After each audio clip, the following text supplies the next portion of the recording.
Okay. So how is everybody, people? I'm not quite getting the live chat though. I don't know if that pops up here or what it's supposed to do. I'm hoping to get the live chat going. For some reason, I'm not getting that. But I do see that everything's up right. I'm on the screen here. I'm seeing that. But just trying to find that. I'm hoping I could talk to somebody. I got one. Okay, somebody's out there. There's a oney out there. How you doing there? I'm not sure who that is, but I have an idea. How are you? How you doing there? I want to. So this is. I just want to start by saying that the channel's growing. The channel is from the announcement I made. I mean, I got to the point of 100. We got to 100 subscribers, and that's when I announced that I decided to go live, and. So we've decided to go live on that, and since then, more subscribers have had come in and subscribed to the channel as well. So I got to tell you, I mean, it's exciting to know that this is growing, that this channel is developing, and all I can do is just try to keep coming up with more and more content and more topics to talk about. Oh, I got somebody. Okay, what? You're looking great. Who's W? Was. Okay, I got somebody. I got the chat going. All right. Beautiful. All right. Thank you. Hey, listen, this is a special occasion. I wanted to go live. I figured if I'm going to go live, I better look halfway decent. I planned for this, people. This is an important event here. I mean, our channel is very important to us. I mean, you know how I feel about this. This is a channel. I want this to be a safe haven for us. This has got to be a place we can go that you can watch some videos, you can comment, and we have feedback going back and forth. That's what this is all about. So, of course, I'm going to make sure I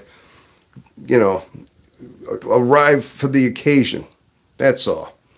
But thank you so much. I got a chat also. I guess I got entered chats in there. I mean, but I'm able to talk to you. I mean, I suppose you could punch a couple of things in there, but well, anyway, people, whoever's hearing me, if you're coming on in here, I mean, maybe we could let each other know where we're from. Anyway, just kind of give us a brief idea, or just a general, like a name and hey, I'm from Switzerland, or hey, I'm from Colorado. Nothing too entailed, We can kind of do that. Now, personally, me. I'm from New Hampshire. If you don't know that, I don't believe I've said that. I'm from the state of New Hampshire, and I've been up here for 30 years. 30 years of my life, and it's a great state. I love the state. It's a wonderful state, and it seems to be right what everything I could have asked for as far as the state goes. I mean, I'm not that far from the ocean, not that far from the mountains. Got lakes up here. It's a little bit of everything. And I mean, I live inland, but I'm not right near the water. But I do live close enough where I could go to the ocean if I had to. It's about maybe a 40-minute drive east of where I am. But just an interesting fact about the state of New Hampshire. All right, is the fact that the state of New Hampshire has the shortest coastline in the United States. Yeah. Just kind of knew that, and it also has the shortest border to another country of any other state, bordering Canada. I know, just a plethora of information I probably never have to need other than that. So people, I've been kind of waiting for some of this time to have this live chat, of course, but so it's now is the time. I got some talking points I want to talk about, and so I was going to start with a short intro, talk about the channel. And I want to have a shout out to Tammy Nava. Okay, she left a comment, and this goes back a couple of weeks ago. She said something about, it was one of my road trip. She said, "Oh, you need a better microphone. You know, it's like you got a good message. I like it." And I said, "All right," but I did end up getting a good microphone. I ended up getting one from I had it delivered. I had it for about a week now, and actually it was like night and day. I'm using it right now. It's on my device here. It's on the phone device, so I'm using it, and I'm sure I sound better than. As a sound check, does everything sound well? Do I sound well? Can anybody tell me if we're doing okay with that? Okay. All right. So we got that going on anyway. So I did. I wanted to give that as a shout out that I got the microphone. It was to a point though when I was doing this that I started the channel and I was kind of on a real low budget. I mean, I invested into a nice phone, a nice iPhone, so I had a good camera and all that. What you're looking into right now.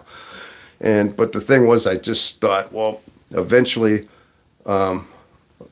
sounds perfect. Okay, thank you. W. I don't know. What is W for? Is that a nickname or is that a name, or just W? And you can. Are you from the United States? Are you outside of the United States? Just curious. Okay, so it sounds perfect. Well, thank you so much for telling me that. So, yeah, but I was pretty much kind of on that budget. I invested a lot into the phone, and I thought, okay, this is good. I'm going to start doing the videos, and I ended up having to get the tripods. Had to get a couple of, like I said, microphones, and I got a nice light going on right now. And I thought, excuse me, and I thought, you know what? What can I do? At first, I didn't know what I was going to do. UK. Oh, you're from the UK, United Kingdom. Oh, beautiful. Yeah, all right.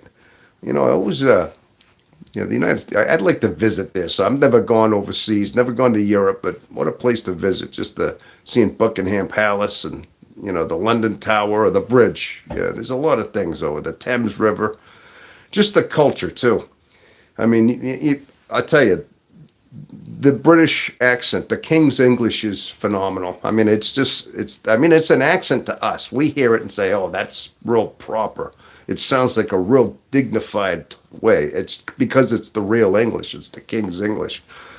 I mean, all we can do here is we have our own version of English here in the United States, but I mean, the origin was your King's English over there. But I really admire the perfect, not the perfection. It's just admire the ability of how proper it is, how nice it is, just to hear that language. So it is nice. So the UK then, that's nice. All right, and yeah, I noticed there's quite a few YouTubers from the UK, and a lot of them. I do see a few, like some of them on the shorts and things like that. There's a few, and there's a few of the MBTI type personality ones that follow, and some cover a lot of different ones as well. So, all right, looks like everything's working fine. The technical difficulties I had last week aren't happening now, so that's a good thing. That's awesome. So hopefully yeah. But yeah, as far as that goes, okay. So talk a little bit about me, and okay, a shout out. And I was going to do some 15-minute segments on different topics and things like that. That's all. So, but we got all INFJs are totally different. Well, of course we are. I mean, just because a lot of people think these personality types, everybody's got a similar personality where they act the same and they think exactly the same and they have the same political views and they got the same, I don't know, maybe I'm just kind of thinking out loud here, but it isn't like that. I mean, any INFJ, any MBA type, just because they fall into a category doesn't mean they have that. That doesn't mean we're all exactly the same. I know we know that, people. It just means we have our alignments in right. We just have the similar 4 key alignments of our personality type. The introverted intuition, obviously, is our first one. And because we have that, we all are internal. We all think internal. That is one thing we have in common. We have that introverted intuition, which just keeps us going, thinking the way we do. But we have different processings even into our own intuition. We have our own set of experiences that we've accumulated, our own set of sights and sounds that we have accumulated, and of course the countries we're from. We're all from different cultures and countries and religious backgrounds and races and diverse things like that. But what makes us all unique is the fact that we have that alignment, that way of processing alignment is what makes us pretty much the same. And but doesn't mean we all think the same or anything like that or act exactly the same. So, but the funny thing is too about the INFJ personality type, it's the rarest. Well, I mean, maybe it was at one point. I think it may be the second rarest, though was second to the most rare, as far as that goes, as far as it is. But I'm going to say right now it probably is the most rare. And so, I mean, what are the percentages are 2%, 1 to 2% of the population, world population, are INFJs. I think I was watching some video and the statistics said that if you took every INFJ, I think you could put them into the one country of Germany, with the population of Germany. As far as like the world population as it is, what is it, like 8 billion? And then if you take 8 billion and go down to like 1 to 2%, I think it turns into like what is it, 800 million or 80, I can't remember what it was, 80 million, maybe 80 million.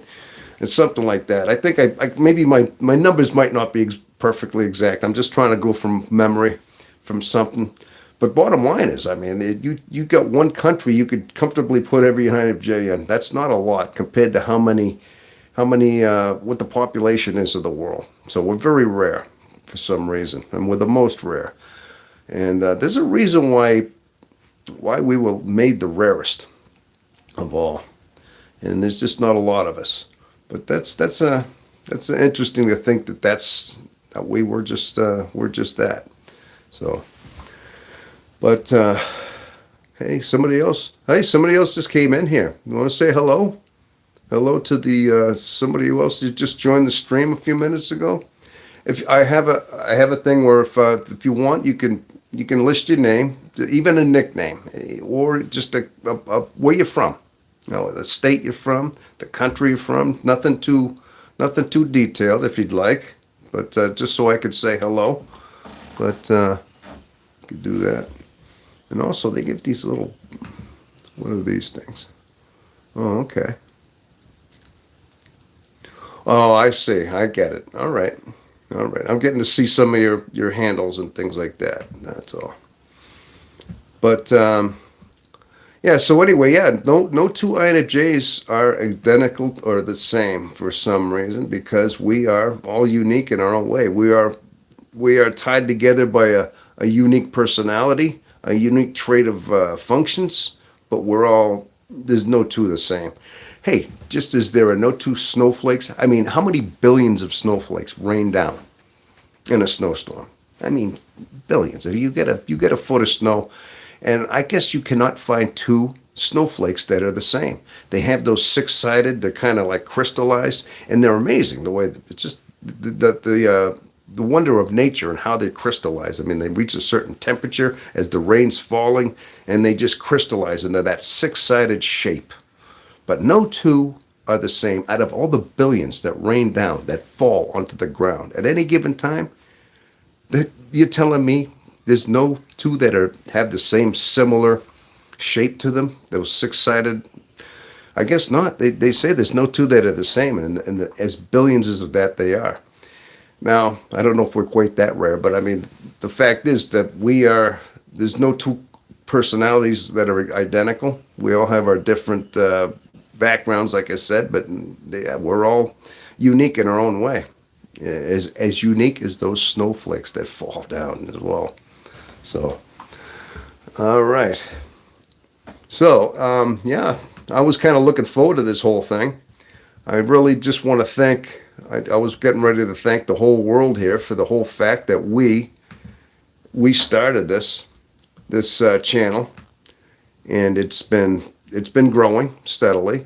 We're up to 131 subscribers. It's like I said before, when I originally announced that we were up to 100, and this went back, I'd say, when was that? About a week ago, maybe a week no, actually, this was just a few days ago. I think it was Tuesday. And I put the shorts out there and I announced it. And that's where I advertised for this. And I was at 100. I made the announcement that morning, and I think I made it, and it was right at like 101. So I took it then, and then I announced that, and since then it's grown another 30 subscribers. So, I mean, it is rising. It's to me it's overwhelming. I mean, I went to the double digits. I know that I see some of these other YouTubers and they got thousands of subscribers and they're massive. Like some of them have 80, 90, over 100, a million. I mean, there's millions of subscribers on some of these channels. It can grow that big. I mean, to think that you can attract an audience like that is amazing. But I know I'm just starting. I'm still very small as a content creator. But I got to tell you, it's an exciting venture that I've taken. In just the 2 months since I've started this, it's given me, like I said, maybe in a couple of my videos, it's kind of sparked something in me. It's given me a sense of like duty, almost purpose in a way. It's really quite something that I enjoy doing right now. So, but anyway, so people, I would imagine. Now, if there's any questions too, anybody out there have any questions about some of the videos, maybe something I had said in a video, maybe you weren't clear on it, maybe you didn't quite fully understand. If you could cite a certain video or something I said, just say, yeah, what did you mean about this? What did you mean about that? So congrats, Tom. You were really doing really well with the channel. Well, thank you. Thank you. I mean, question. Yes. How different is the INFJ-A with an INFJ-T? Okay. Well, that's a good question. I'll tell you, that's a real good question. All right. But basically, I guess the difference is one is the A is assertive, and the T is turbulent, and that's what those means: assertive and turbulent. I was tested INFJ turbulent myself, and that means that we're just a little more we're not sure. Like when we make a decision on something, and we're trying to prognosticate a future event, something we're trying to come up with a decision in our life. We're the ones that aren't so apt to confirm a decision. I think it's kind of like that. While the assertives are more aggressive. They assert themselves, and they're a little more sure of themselves. They're a little more. They got it together, I guess. They've got their act together a little more. Their functioning is right on, and they make a better decision. They're more sure about what they do. Basically, it's kind of just like that. It's just one is just a little more unsure, of themselves, a little more like they question their existence a little more. They haven't figured themselves out completely. Basically, the assertive is definitely one more that's a little more complete in the mind. I guess that's the best description I got. There could be deeper than that. I didn't really look exactly, but I believe that's the basics of what the difference is between the two. So, but if you've ever taken the free MBTI test on 16 personalities, I know that's the one that's the free one, and they do always add those two at the end. So they do add the A and the T at the end. But that's the main difference that I as far as my understanding goes, is how that goes. So, but yes. But what I really like, okay. So, no, that's a good question. Thank you. Thank you. I'm glad you asked that. And so, okay, so what else do we have here? The introspective side. Yeah, I got another topic here. I mean, well, I was going to do these all in 15-minute segments. I had some talking points I was going to just do. In the meantime, I was still talking about the INFJs are totally different, and that was a good question to that, because of course now you add A and you add T to the equation to the INFJ. Excuse me. Sometimes I think and I stutter a little bit because I'm trying to get a thought going. But yeah, that's another good example is how there are the differences, because we are definitely different. Now, here's a question I'm not sure of. Does a T always remain an INFJ T? Or is there ever a point where the T could turn assertive? Like they figure themselves out. Now, that'd be an interesting one. Because we all start off a little bit unsure of ourselves. I mean, sometimes when we're younger as children, I mean, yeah, we have a lot to learn. I mean, some of us develop and we don't quite get a lot of the, we stay confused a lot in our mind. We haven't figured ourselves out till a certain point. But I wondered, can you turn assertive at some point? I wonder if that's possible. Well, I'd say it's a good possibility. You could become more assertive because maybe you start off turbulent, but as you develop in your life, as you mature, as you fine tune your life, I would imagine that you get more refined, you get more aware, you get wiser through your life, and you've had a lot of experiences that you could fall back on, and that would help you to become more of an assertive and not so much of a turbulent. So I guess I'm answering my own question as I'm going along. I mean, I guess anything's possible because we're always a learning people. That's one thing that we have. We always are trying to better ourselves. We're trying to always introspect in our mind, always, constantly, so we can better ourselves, become sharper. Because something, typically, I mean, that because of our trauma, because of some heartache that we had, and we usually isolate, and we just want to find some reason to get over it, get past that, so we don't repeat the same mistakes in our life. And then we want to learn from them, become better. And so it's not just a matter of not repeating the same mistakes. We want to actually just feel as though we've advanced past it. I mean, that's part of our character is that we have a strong learning curve. We want to get better, enrich our lives because of our experiences, because of everything. And that's one of the unique qualities that we have. Not to say any other types can't do that. Of course, every other type has something unique, a character about them. And but I think with INFJs, we have a strong, because we're so intuitive, because we have such a strong intuitive in an inside, we absolutely tend to be just, I had something just distracted me. Sorry, people. I'm trying to remember that. Oh, thank you. Thank you. I see some Empress Pamela. I like your INFJ short. Well, thank you. I enjoy doing those too. I really do. I enjoy the shorts. But yeah, no, we are a learning people. We are a people that are constantly trying to improve ourselves. That's the one thing about us is that we learn from a pitfall. And like I said, a lot of other types may have certain things that go on in their lives as well that they improve from.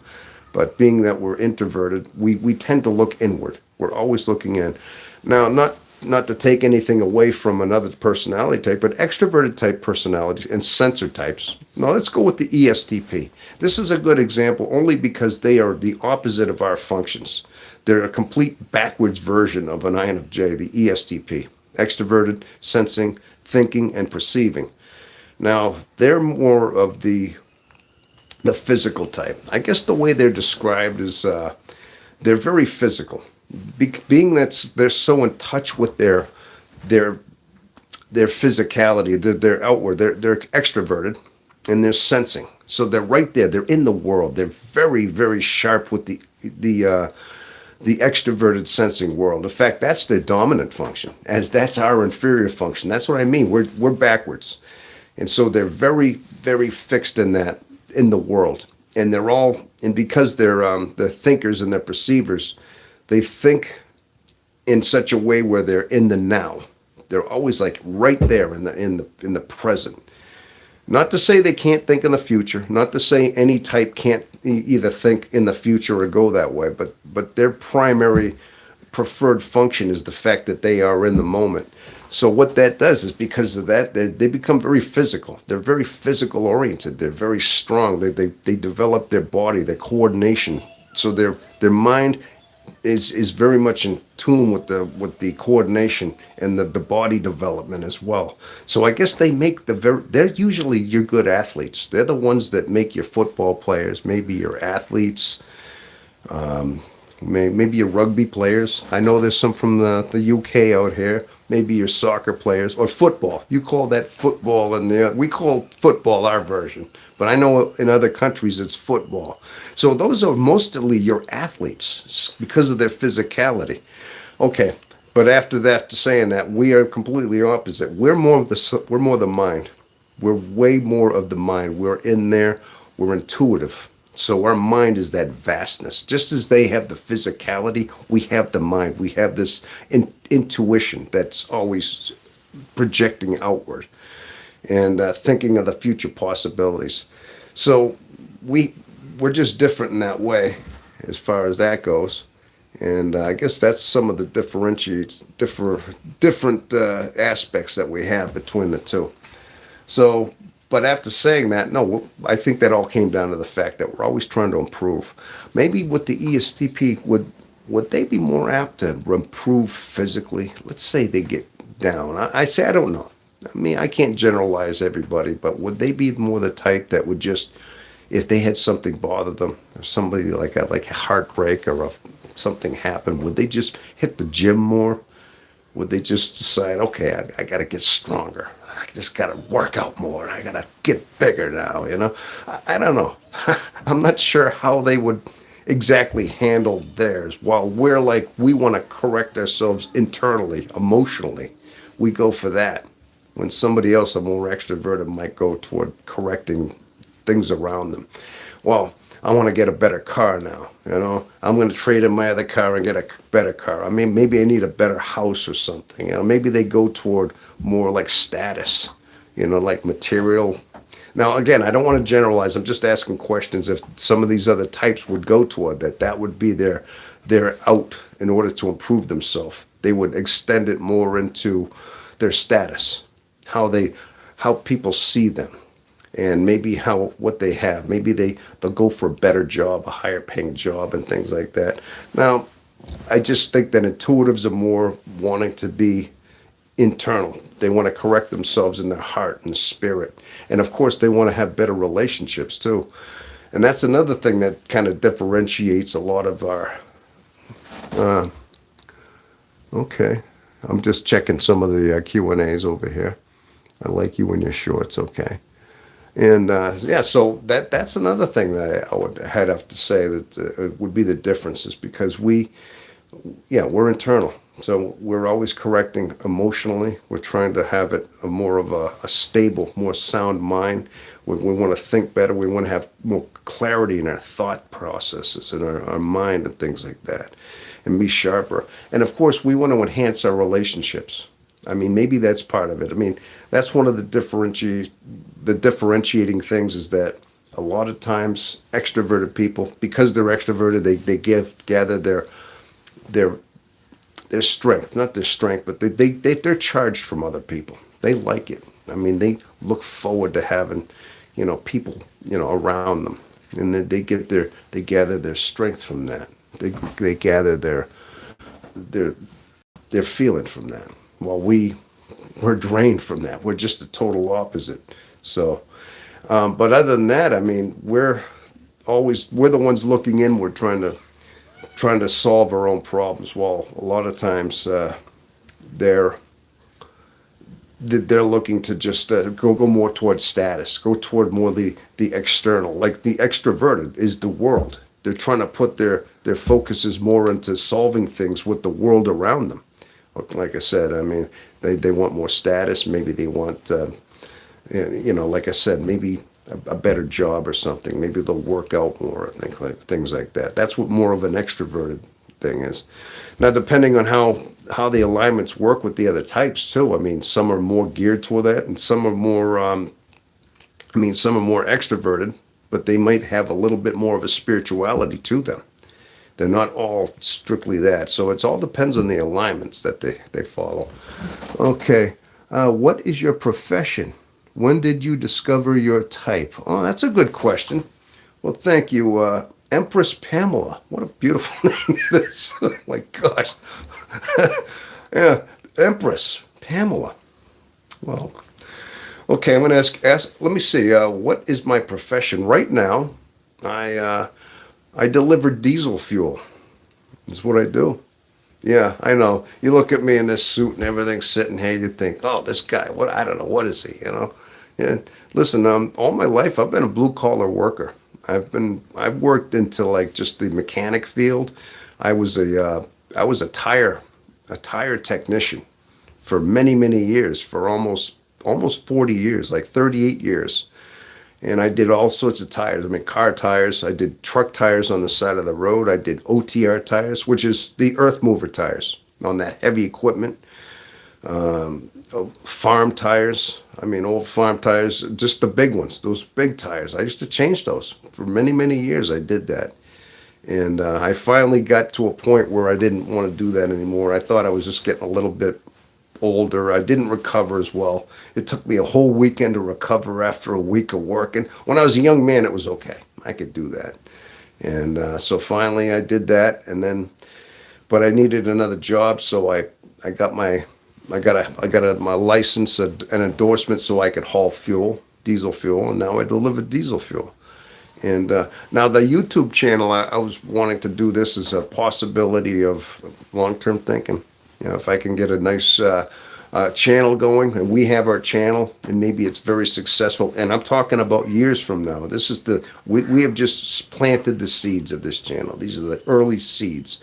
And so eventually I'm hoping that this channel grows into a magnificent garden or a magnificent tree or something like that that bears other fruit. And by that time, it would be something, yeah, something that I could fall back on, something that would help me, you know, into my retirement age. I want to do this into my retirement. That's why I'm setting these seeds down as far as that goes. But yeah, that's what I did, and that's what I still do. I'm still just a blue collar worker. I've always done that. I've been into the mechanical field and things like that. But I'll tell you, a lot of times while I'm working, my mind has a very good opportunity to think.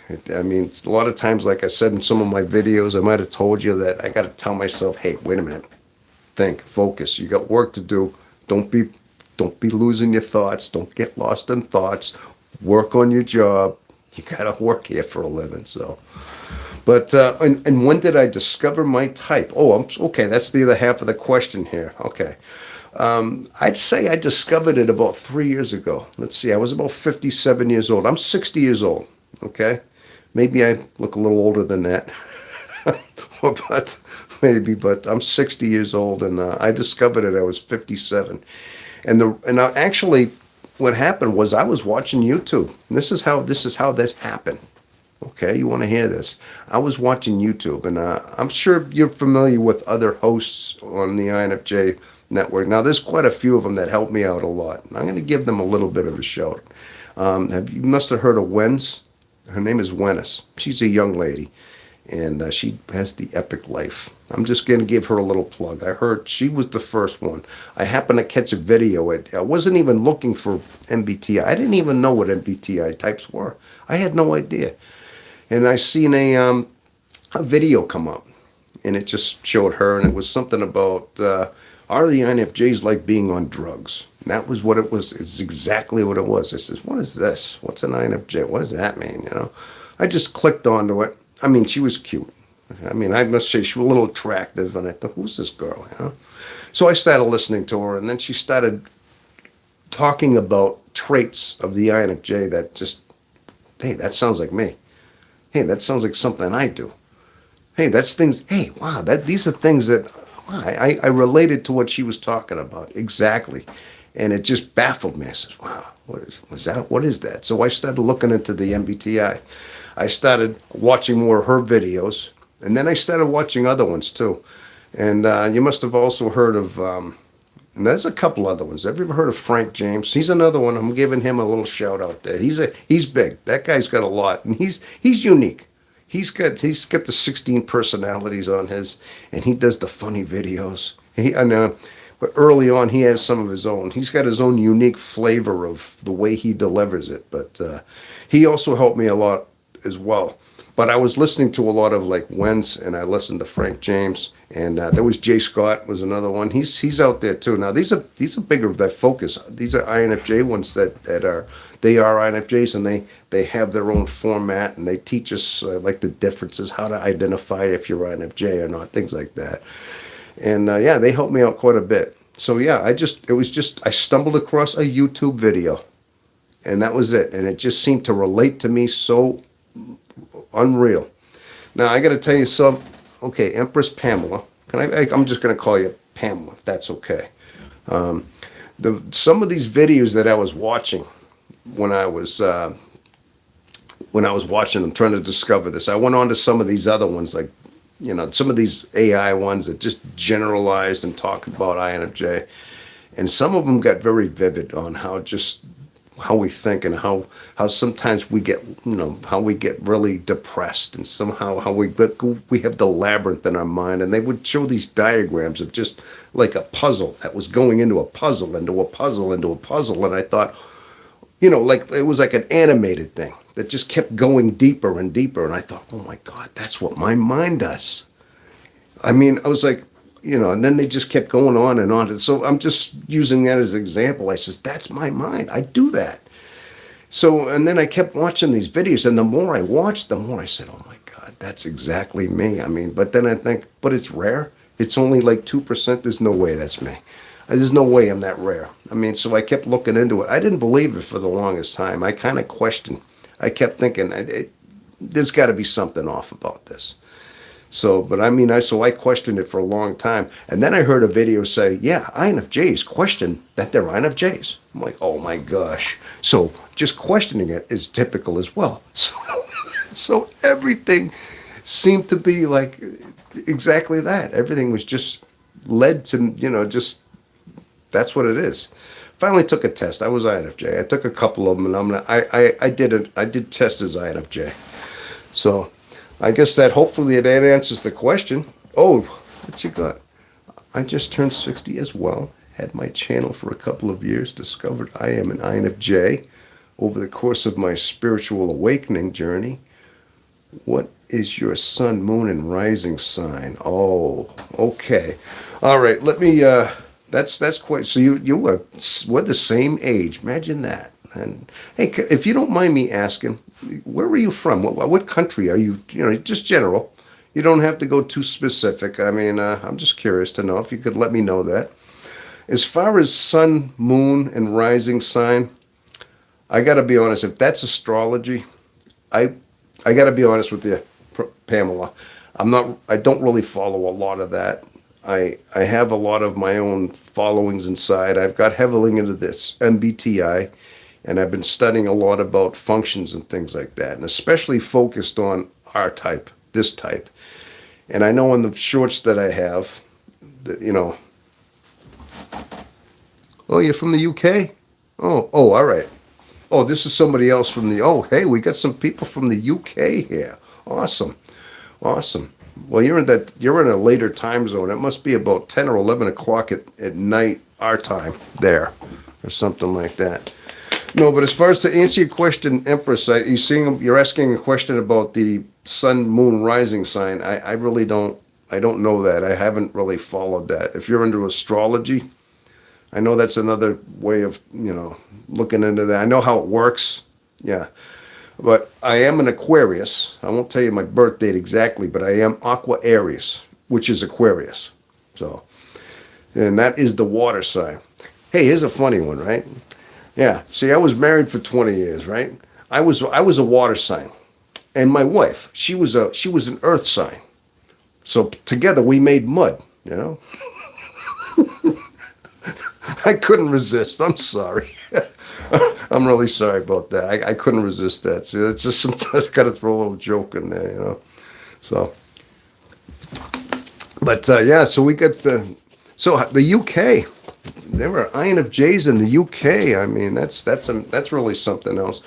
So, yeah, like I said, the UK is because I'm of Irish descent. I'm not English, but I do have Irish descent, and I always thought that it would be cool just to go back there and visit those islands. The Great Britain Islands. They look so cool, and they are so steeped with history.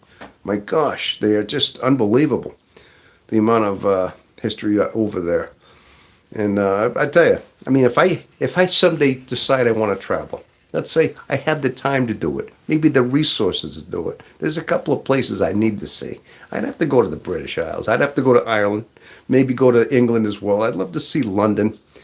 I mean, I'd have to make sure I knew where my way around was. But yeah, there's a couple places. I mean, obviously, I'm a huge fan of the Roman Empire as well. I'd love to see some of the ruins out in the empire. I mean, I just really am. And just like a history, like some of the history things, I've always been fascinated with history as well.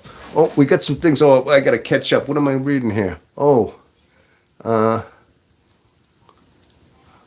oh, oh, Pamela, Empress, Stamford, Connecticut. Oh, okay. Currently in Raleigh, North Carolina. Okay. I was wondering if there is a connection to astrology. Okay, I'm not sure what you mean as far as a connection to astrology. As far as Aquarius is an air sign. Officially, water signs are Pisces, Cancers, or Scorpios. Oh gosh, is that right? I thought Aquarius was aqua, Aries. I thought water sign, like water and air. I thought it was a kind of combination. I always thought it was a water sign, but yeah, you're right. Pisces is the fish. That's a water sign as well. Okay. And water signs are Pisces, Cancer, and Scorpio. Okay. I really didn't know that. I got to tell you the truth. I didn't really look too much into the astrology. I mean, it's just the way I was geared, the way I am. It wasn't something that really drew me in too much. The MBTI no doubt did. I mean, I've always thought that psychology was something, and spirituality is too. As you can see, there's a couple of times I threw that in my videos. I try to interject that into this channel because we are a spiritual people as well, and that's another thing that differentiates us. That we have a very strong spirituality, not so much religious, but spirit. I mean, I'm sure there's some people that are very religious as well. I mean, I shouldn't say that. Not forget that. No, we do. We either religious or spirituality. And that doesn't mean everybody's identically the same, but for the most part, we are a very spiritual people as well. So, but no, as far as you'd almost think so, because a lot of times our mind, at least I know how my mind works, and I'm sure being that we're INFJs, our mind goes deep. And when we have knowledge about science, and let's say we have knowledge about space, and we have knowledge about how the universe works. I mean, we understand that the solar system and how it works, and it's circular. And we can see visions of galaxies, and we can see that there's spirals.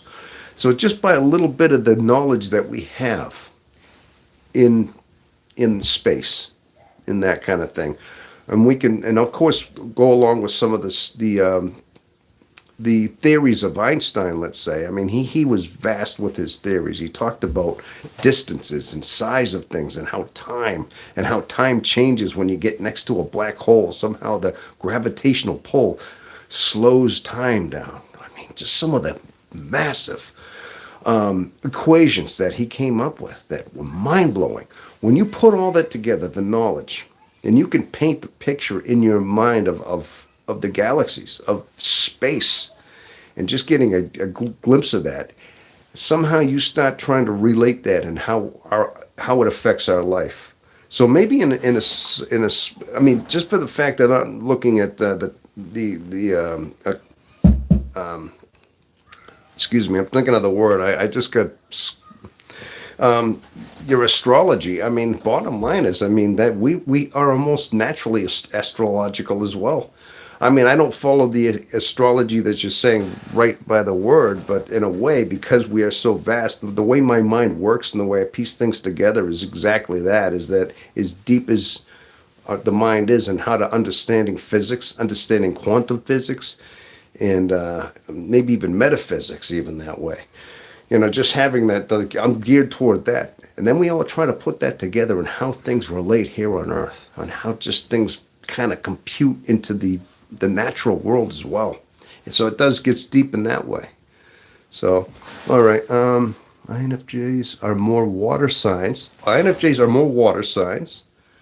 Was wondering, your energy gives off coach or counselor vibe. Very common. Oh, you're picking up my energy. Ooh, you're picking up my, well, coach, well, hey, I guess, I mean, here I am, the guy talking on there, putting out videos. Yeah, I think so. I'd have to agree with you there. I'm a counselor. Yeah, okay. I mean, I'd have to agree with you on that because since I've discovered my type and since I put a lot of effort into that and trying to figure me out, and I finally had to. Now, what happened was it took me years to accept it. Like I told you, I didn't even believe it. I thought it can't be me. I can't be that. When I finally did accept that, I says, you know what? I see it now. I thought it over. I actually kind of did my own studies. I actually studied myself. Imagine doing an actual, you got somebody on a psychologist chair and you're kind of writing stuff down. Oh yeah, Dr. G, I'm feeling sad. The guy's writing down. Well, I did that to myself in a way. I kind of just put myself in the chair and I also put myself in a seat and I studied myself. And it seemed like it went for months.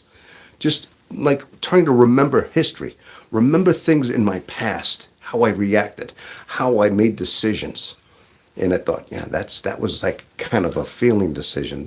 So these were certain decisions that I pieced together in the past that I related to. And I says, yeah, okay, then that would be INFJ. These decisions, these way of reacting would have strictly been an INFJ reaction. And I said, okay, how was I with the planning thing? You know what I mean? I thought, okay, I guess I have always thought of things where I've always planned things out. I mean, even just in my mind, sometimes I think about what I'm going to have for breakfast in the morning. I think I mentioned that on a short at some time. Let's see. Okay. Aries, you have a beautiful well of knowledge. Well, thank you. I think Cat's in the Cradle of Love. Oh, hey, hello there. I'm an Earth sign, INFJ. Cats in the Cradle. You know what? I remember you had actually answered a couple of texts. You had posted me a couple of times. I remember your name in there. I think I answered you back.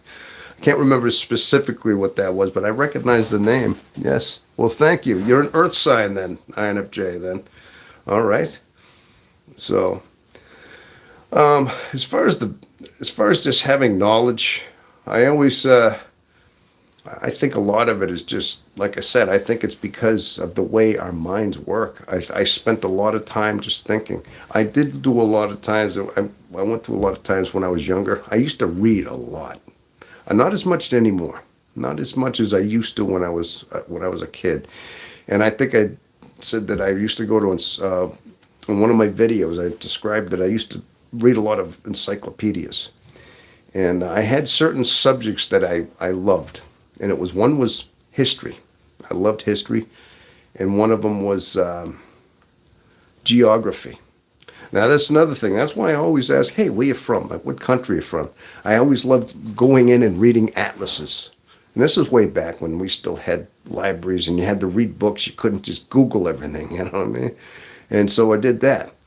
And so I used to read books, and sometimes I'd just spend a whole afternoon, in the library, like on a weekend, and just picking out atlases and picking out encyclopedias and almanacs. And what I was geared toward was those information, just information type of things.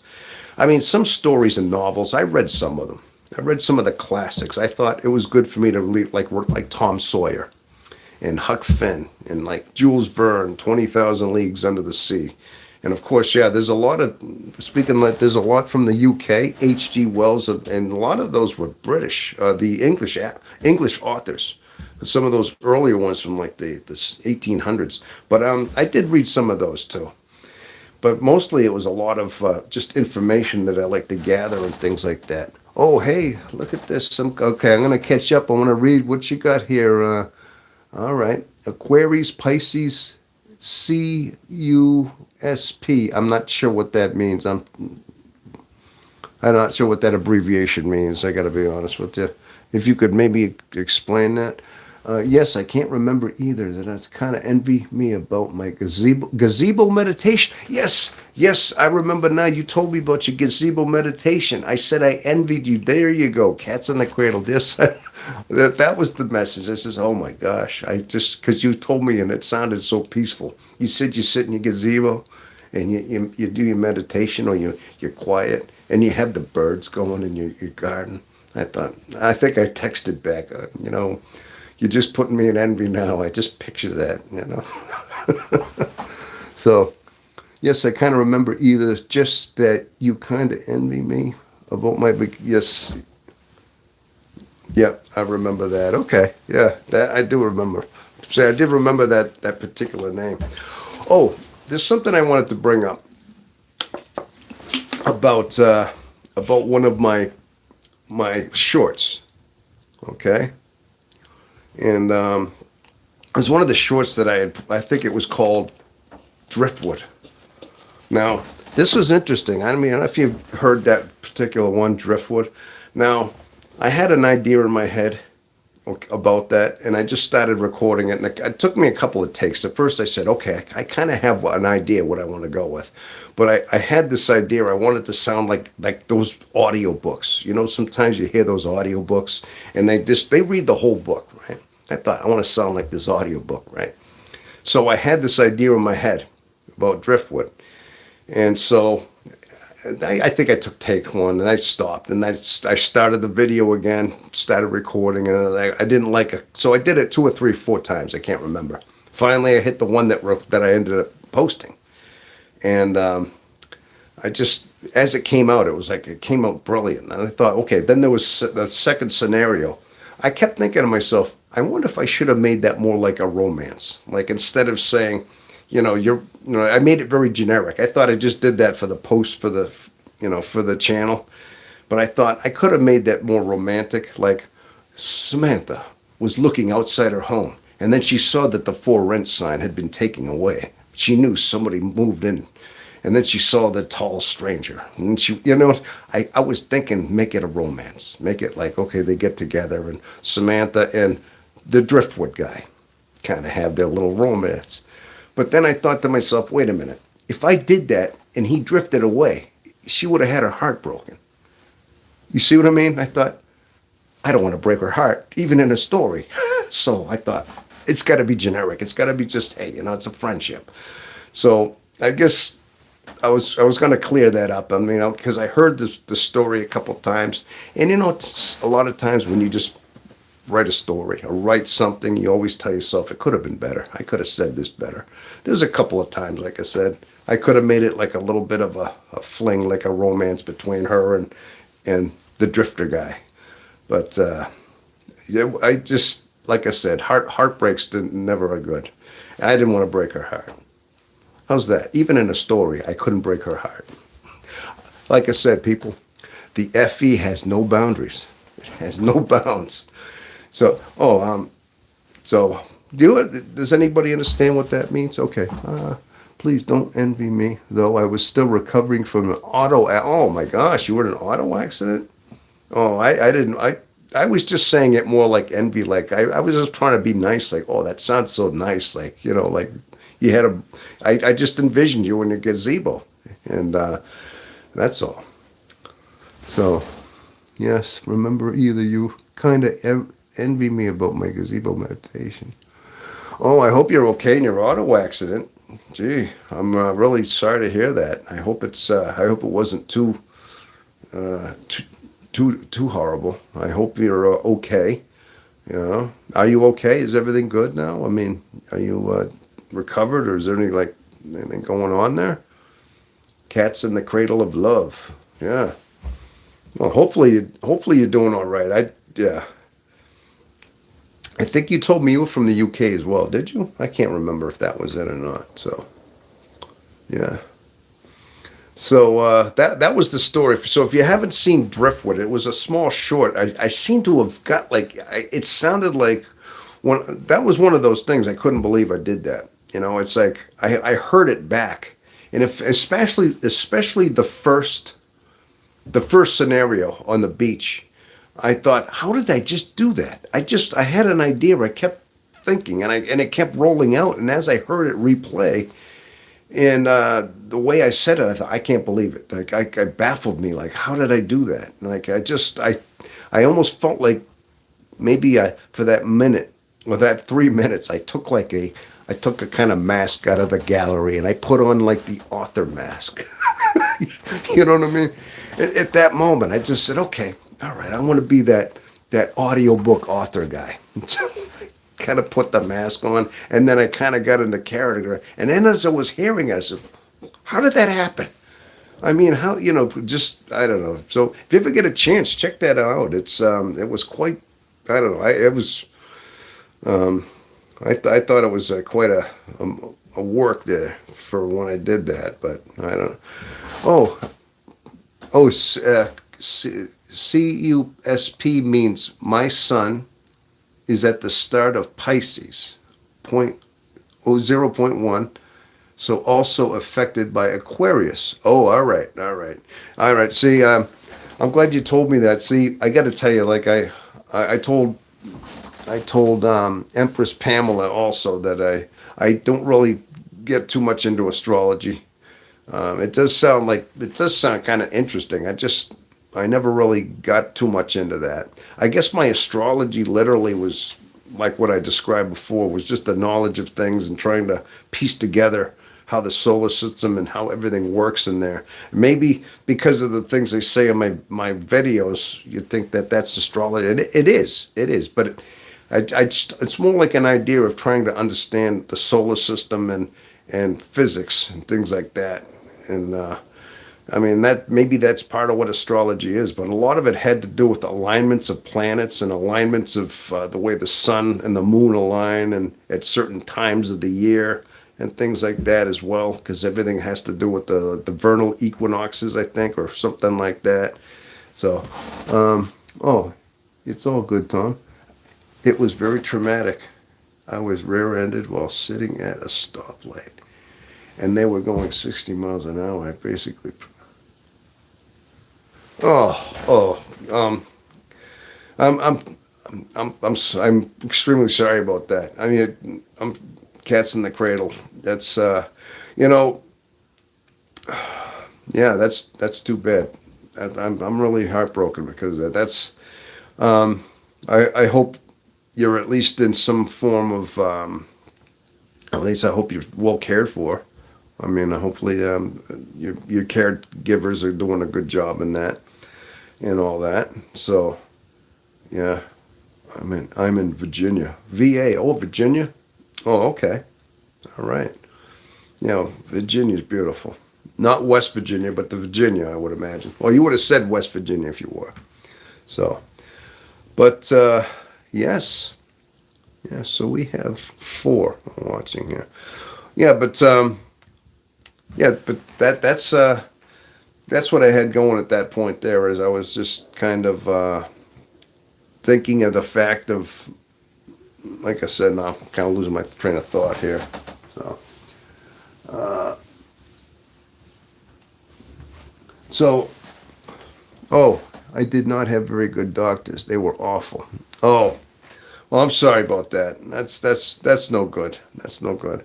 Well, I mean, that's unfortunate. That's very unfortunate that that happened to you. I mean, sometimes things can happen to us in a second like that. Some things can just change our lives in a second. And sometimes you wonder why things like that happen at sometimes. I had a time. I can tell you a little bit of a story if you don't mind. I can tell you a story that reminds me similar to what you're talking about, and it kind of brings me back to that. Is about 30 years ago. I was moving to New Hampshire. Matter of fact, I was from Massachusetts, from the Boston area, and I was looking for another job. And I was driving up the highway, and I was going to actually get a job in New Hampshire, and I was dropping off some paperwork. And I'm gonna tell you the story. And so I was driving up the highway, and it was a nice sunny day, kind of a nice day. It was in July, and it was a beautiful day actually. And I saw a car go off the road. It was ahead of me, about maybe 3 or 4 car lengths ahead, and it drifted off the road and it went down an embankment. It kind of just went sideways almost. And I thought to myself, it never lost speed, like it never slowed down. It just went off the road. And I thought, what are they trying to do? Do they hope they can drive through the trees and get to the other side? I mean, that's what my mind went for a second. Like, what are they doing? Like, what's the point of that? But as and now this happened really fast, almost in a split second. Now that car hit a tree and it caved in the whole front end of the car. I watched this as I was driving, and then it started rolling. The car rolled and rolled, and it could have been 5 times. It could have been 19 times. It just happened so fast, almost like those NASCAR crashes that you see where they roll. And I stopped the car and says, oh my God, somebody's in that car. And I stopped the car. I got out of the car. And I was with my brother at the time. He was kind of just there. He just was present, you know. So I got out of the car and I ran. I ran as fast as I could. Now the car was upside down on its back, just literally upside down. And I looked inside. There was a woman hanging upside down in her seatbelt, and her lips were getting blue, like swelling. And I could tell she looked like she was bleeding from her mouth.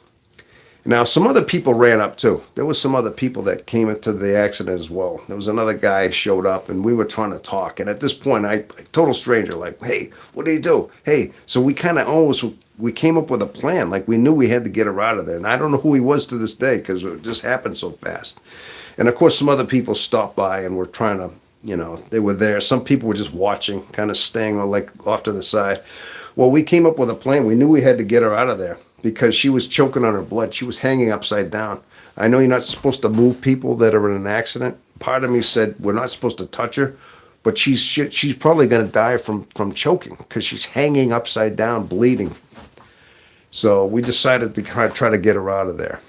So I held her up with my hands, and at the same time, we had to undo the seatbelt. Now everything was upside down. We're all doing everything backwards, upside down. I held her up. And then the other guy said, now you got to undo the seatbelt, all right? So he started undoing the seatbelt. It took him a while to figure it out because, you know, everything was upside down and where it was. He had to kind of reach to the other side in between the seats, find it. He finally unbuckled the seat, and now she dropped in my arms. I was holding her. She kind of, like, her weight came in onto my arms, but something was holding her in. Her legs were pinned. I didn't see this before. I didn't see this at first because we were trying to scramble to get her out. Now, because the whole front end caved in, it pinned her legs, it pinned her feet under there. And I didn't see it. I said, so now I'm holding her up. Now she sighed. She went like, she breathed in my arms. Okay. And at this point here, I was still trying to hold her up, trying to hold her weight so it wouldn't pull on her feet. And I could see that it was kind of hurting her. It was tugging on her feet that were pinned under there. So I said to the guy, she's pinned. You got to back up the seat. You got to do it fast. And I said it like, you got to do this. You got to undo the seat and, you know, just the seat level and pull it back. Now he had to fumble upside down to get the seat undone. And he finally did. Now she came out of the car, and I kind of cradled her as best as I could. Now somebody laid down a jacket or something on the ground, and we put her down on the ground. Now I didn't want to move her too much at this point. Now by this time she wasn't conscious. She was completely unconscious. And what happened was she was laying down. I kind of had her. She was her face was on the ground a little bit, and I'll never forget what I saw. You know, she had her eye was open, and it was just like she was staring off into nothing. Like it was a chilling look because I knew there was no life left. It was like an eye that was open, like without any life. And I thought, well, she wasn't breathing either. And she was twitching a little bit. I thought, what happened? What do we do? I mean, what do we do now? And I thought, does anybody know how to do a tracheotomy? I thought, you know, you cut a little small opening into somebody's neck and you could put a pen cap in there, hope they breathe. But I thought, does anybody know how to do that? Now, by this time, the ambulance and the police were starting to arrive. And I had blood on me. I had blood on my arms. I had blood on me because I pulled her out. And so finally, like I said, paramedics started arriving. And I thought my brother says, hey, well, we should just get out of here. Just get out of the way because, you know, we're just kind of in the way now. So I thought, okay. So I got in the car. I rode to the nearest exit, and I went to a gas station bathroom just to clean up. I washed up I washed my arms up a little bit. So I'm sorry to tell you this. So that was traumatic in a way. That the way that happened. I know that's what made me think about your accident, and it kind of put me back into that. So sometimes, now I gotta be honest with you. Cats in the Cradle of Love. I ended up. I looked about a week later to see if what happened to her. I didn't even know her name. I didn't know who she was. I just knew she got into this accident. We were the first ones on the scene. We tried our best to try to help her, to try to save her, but she died anyway.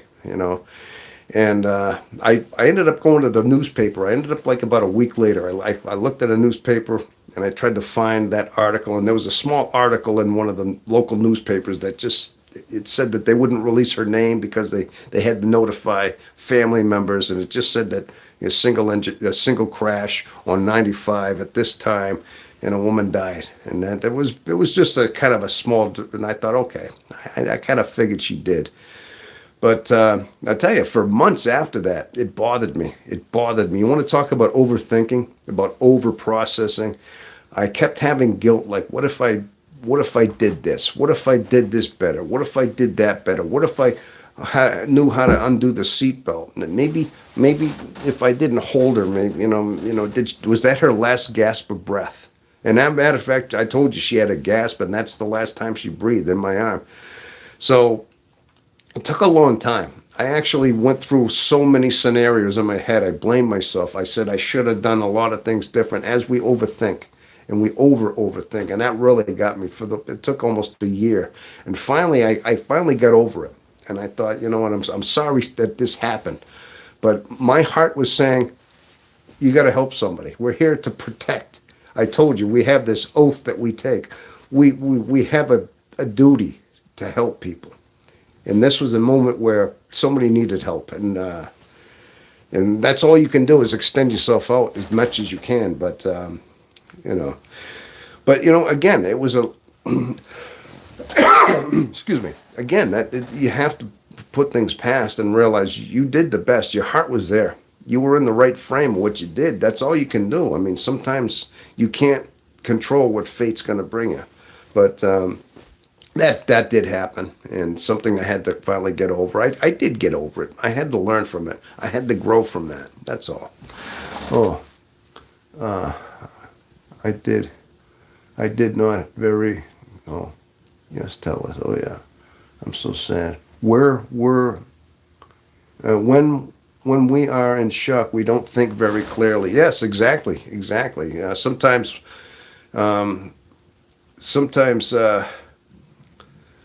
Yeah, you're in shock. You don't think clear. Sometimes you start putting things on. I guess there's a psychological thing that there's something called survivor's guilt, and I guess policemen and firefighters have this a lot. Is a lot of times people in that rescue, business. I mean, firefighters do this all the time. That's what they do, and of course, policemen have that kind of thing, and occasionally. Things like that happen where they're responsible. They're trying to maybe save somebody on the side of the road, maybe even a doctor who does a surgery.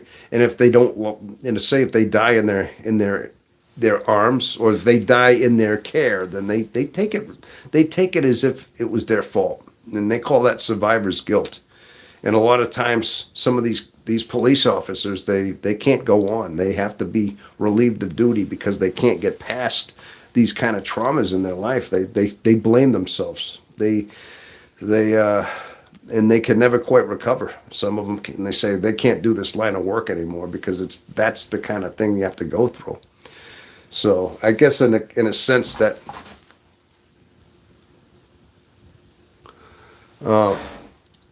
so I take it I'm sorry to hear that. Sounds like the paramedics weren't very good at all in any of that.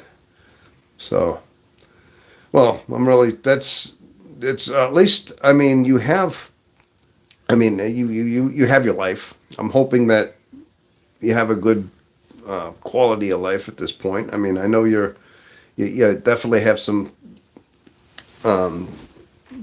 lasting side effect. Actually, some permanent injuries there. But that's hard to get over. And hopefully, you have a good quality of life. I guess all you can do really at this point is try to be as best and positive as you can. You're talking to me. We're talking. We're having a conversation. You're out there. You have your life. You have your mind. You have your spirit. You still have that. I mean, I know it's easy for me to say this, but you still are alive. So you have a quality of life, I would hope. As long as you are still functioning, as long as you are still learning, as long as your mind is still searching for truth, for some kind of spiritual connection, you're searching for God, then you're still alive. You have your life. So you gotta think of the bright sides in your life, that you have all this going for you.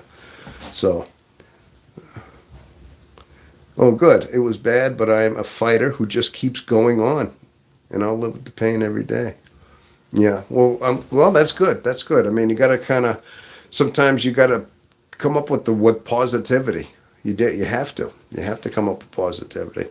Now, it wasn't your fault that it happened. I mean, it was unfortunate. That can happen to anybody at any time. And sometimes people aren't paying attention, and it does happen. And a lot of times, driving car accidents, things just happen like that we have no control over. That's all. So, yes. What time do we have? 5:30.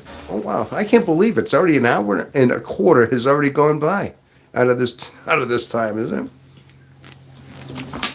But so, people, I'm so glad we're having this little discussion here. This is actually warming my heart. I mean, the whole idea. I mean, not some of the things we're talking about. I mean, we touched on a couple of things. Now, some of these, this is what we do. We're INFJs, and so we can't help but to get emotional sometimes. We can't help but to sometimes come up with things that emotional things about it. That's what we do. And a lot of it has to do with that. Oh, by the way, I haven't released this, but I have a new video I recorded last night, and it's going to be called "How to Be the Master of Your Empathy." And I talk about ways on how we can basically get a hold of our empathy and know how to harness it, know how to use it, know how to master it in such a way where we're not always subject to picking up emotions, in other words, things like that. A lot of times that's what we do. We end up going through our life picking up people's emotions, and if we're unaware of what we have, then we end up it brings us further torture in ourselves because we're picking these up thinking they're ours. It affects our mood, it affects our day because we're picking something up and we think it's ours. And basically this video is about understanding that if we master it and we are understanding that we have empathy, and instead of absorbing these, and instead of absorbing emotions and holding them, you detect them. You no longer do they enter you and change you and start messing with your mind. You are detecting them. You're just recognizing them. But I'm going to release this video probably tomorrow, maybe early Tuesday. I just want to make sure it goes through the process of YouTube. YouTube has to take the video, and before you release it, it's in your system. It's in private, and they like to look it over. And they like to set the best course for the algorithm and where it goes. It's just little things I have to learn. So I usually hold on to it and schedule it to be released after about, maybe 36 hours or so. Excuse me. Okay, what do we got here now? I've been through a lot more to figure out why it keeps happening. It's been bad. Yes. Well, you know what? Sometimes God only gives us so much, gives us enough that we can handle too. So, and they give us, and you're obviously you're a fighter, cats in the cradle. You're a fighter, and God knows that you have a spirit, you have a soul that is strong enough to handle things. I mean, so a lot of people in this world aren't as strong as us. I mean, a lot of times people escape into other things. They might escape into narcotics. I've said this before, and a lot of times that's what the human soul does. Human psychology, when we're in pain, we tend to want to get out of pain. We don't like to face pain, typically. Typically, that's what the human soul is. And human nature wants to feel pleasure. It wants to feel comfort. for the most part. But there's some of us recognize, there are some souls that recognize, and especially INFJs, I think we learn, this is one of the things that defines us, that separates us from a lot of other types, is the fact that we understand that we understand that comfort and pleasure equals stagnation. Okay, maybe you could put that on a shirt. I just came up with that. Comfort and pleasure can equal stagnation. In other words, if you're always looking for outside stimulation, you're always looking for a fun thing to do. People want to go on their trips. They want to be always in a good state of mind. You're always having fun. You're always, But if you're never reflecting inward, you are not reflecting. You're not looking at yourself. You're not sitting quiet. You're not sitting still looking at your introspection of your mind, because you're always distracted with pleasure, with fun things to do in your life. And you're going to stagnate. You're never going to grow spiritually, that is. You're stagnating spiritually is what it is. Now, that's the stagnation I'm talking about, not stagnating, physically. Physically, maybe they're fine. But you're stagnating in a spiritual and emotional way. You're not learning the lessons of life as far as like learning how to be alone. Because what happens when all that fun is gone? What happens when all this excitement somehow isn't there anymore? Maybe the friends that you have are drifted away, and maybe you get older and we change. But you've never practiced just sitting still. You've never practiced being alone with yourself and reflecting inward. What are you going to do? It's going to hit you like a ton of bricks. You never have been prepared for that. You will not have prepared your soul for that kind of emptiness, that kind of desolation of your soul, as we have. That's one thing that the INFJs have. We have prepared instinctively our whole lives. We have been geared to introspect and look and search our souls. And that's what we do. And now we're prepared. And so we're not stagnating. We have learned. We have grown spiritually. We have grown and developed in that realm. While those who seek the pleasure, those who seek the escapes, don't. They stagnate. Okay. I hope I said that right, people. Again, that just kind of came out of there. Oh, all right. So, cats in the cradle. You are a fighter, and that's why you're alive, because your soul can understand that. And you are a fighter, and God knows this. And that's why you are still not stagnating. You are not stagnating. You are growing. You are developing spiritually. Okay? Yes, that's what others do. Alcohol, drugs, etc. But not us INFJs. We are constantly learning from fun things to do, which may come across as being boring to others. Yes. Oh, my gosh. You are absolutely brilliant. I could have said that better. Yes. Absolutely. See, you are so wise. Just for that statement, you're very wise. Exactly. That's something an INFJ would say right there. Brilliant, though. Yes, you're absolutely right. So, I mean, because that's the way we're built. We're not seeing the tangible. Yeah, we're in this tangible world. That's the advantage we have. Because we're so extroverted. Our extroverted sensings are inferior. We're so much into our mind, our intuitive spirit, which is also tied in with the mind as far as that goes. Yes, we're there first. So we're always looking at these deeper meanings of things in a mind thing, in a psychological, emotional, spiritual way. We're looking at the depths of things in that way.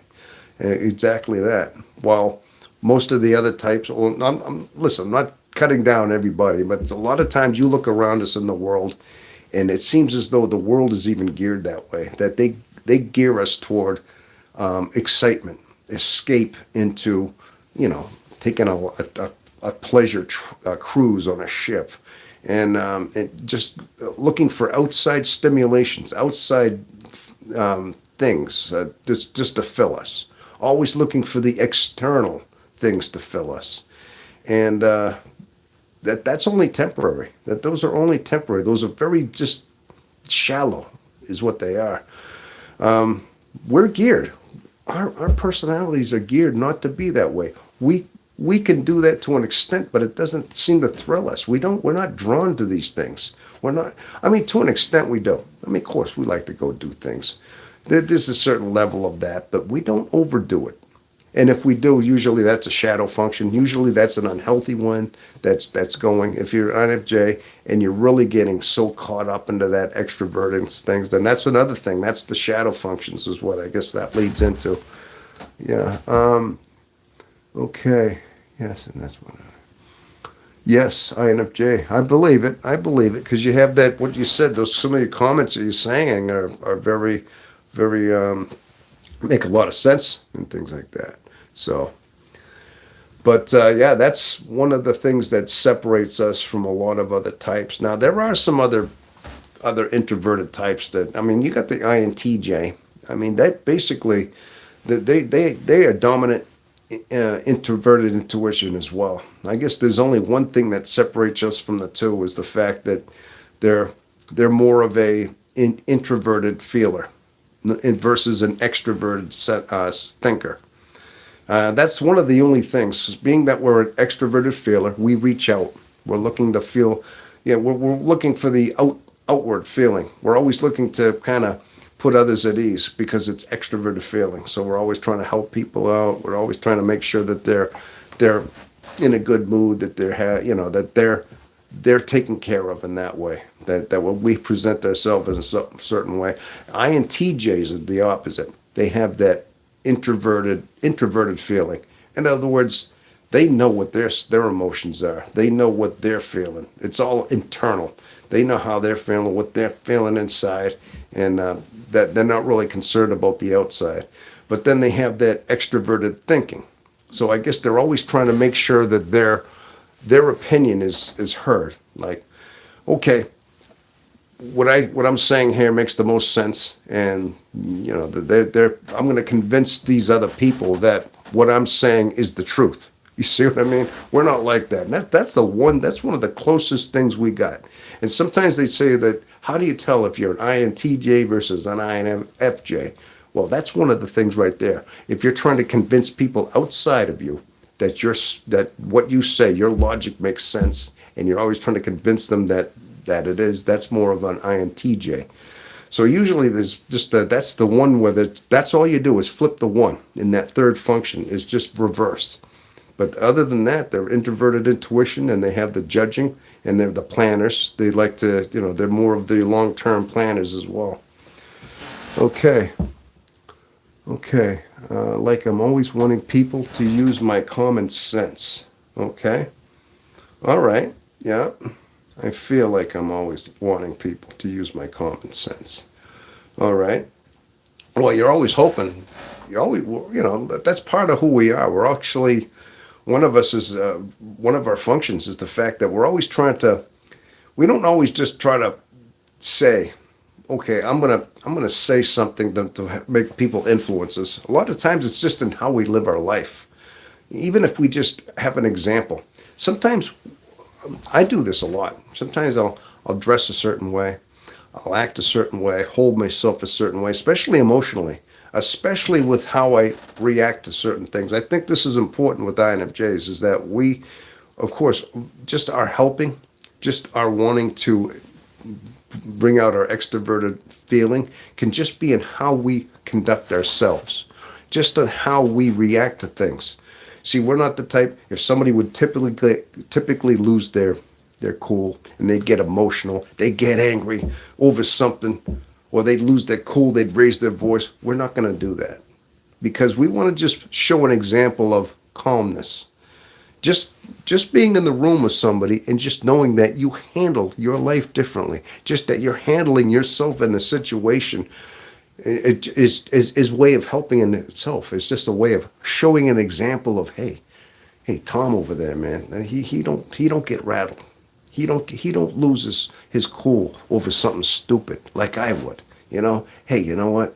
I think I'm going to do that from now on. You might see people in your group change when you just from your influence of just being with them, just having them in your company. Like this guys I work with, and I just show up to work and I'm kind of me. I get my paperwork. I don't gossip. I don't come in gossiping. I don't come in talking about the neighbor or my ex-wife. I don't. A lot of times they come in and they're always talking about their wives or talking about things that bother them. And I usually don't. I keep to myself. I don't really do that. I keep my mouth shut, kind of I get my things, I get together, I go do my paperwork. A couple weeks later, you see some of the guys kind of quieting down a little bit. You just see them acting a little different. Like they were the types that were doing that. They come in shouting and everything. I think they get thinking, hey, that Tom, he's a little quiet. He's a little more stoic. He's a little more refined. He doesn't gripe. He doesn't talk behind people's back. And then you start seeing these guys adapt that way. You start seeing people change just by your presence. You really do. You start seeing people act different. They're a little more quieter after a few weeks. They're just doing things different. I think a lot of times that's all we have to do is just be in life and have that influence among people. Just be a presence. Be a certain somebody. Dress a certain way, hold yourself a certain way, speak a certain way, hold your emotions a certain way, and you will affect the people around you by just your example. Okay? Really, that's the way it works, people. That's okay. Yes, well, I meant for them to use more common sense. Oh, of course you did. I know that. I don't talk about anyone. Maybe it's just their behavior towards others and myself. Oh, okay.